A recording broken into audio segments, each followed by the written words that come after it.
Bonjour à vous tous. Deux fillettes de l'école élémentaire Anatole France hospitalisées en Saône-et-Loire. Elles font partie des 28 écoliers de l'établissement de Mont-Solémine, victimes d'une intoxication alimentaire hier. Nous avons déclenché la procédure prévue pour connaître l'origine précise, explique la maire de la ville, Marie-Claude Jarraud, à nos confrères du journal de Saône-et-Loire. Les enfants sont tous âgés de 6 à 11 ans.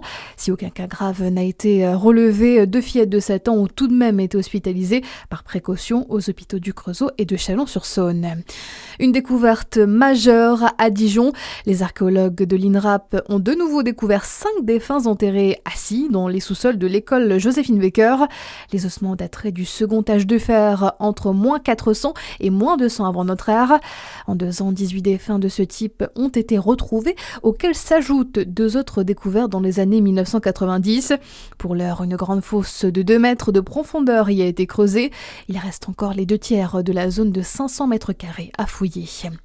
Une manifestation prévue à Dijon. Demain, l'éducation nationale se mobilise contre les suppressions de postes annoncées pour la rentrée prochaine. 164 postes en moins à l'Académie de Dijon sont évoqués. Des rassemblements sont prévus demain dans plusieurs établissements scolaires.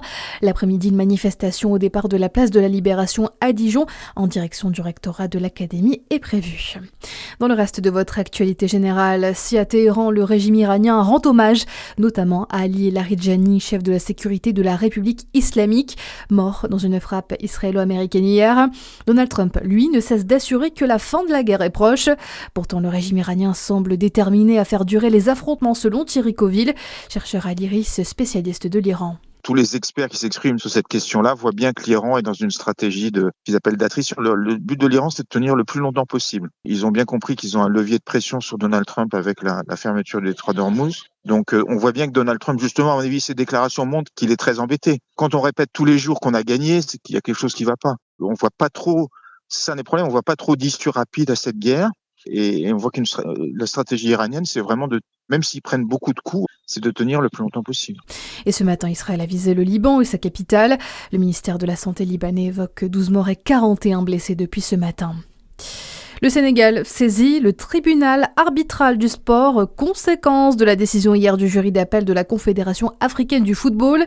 Il a retiré aux Sénégalais leur victoire en Coupe d'Afrique des Nations en janvier dernier. La CAF a donc déclaré le Maroc vainqueur. L'instance avait été saisie par les Marocains qui dénonçaient l'attitude de la sélection sénégalaise lors de la finale du 18 janvier dernier. Plusieurs joueurs sénégalais avaient quitté temporairement la pelouse pour protester contre une décision arbitrale. À suivre la météo sur Fréquence Plus.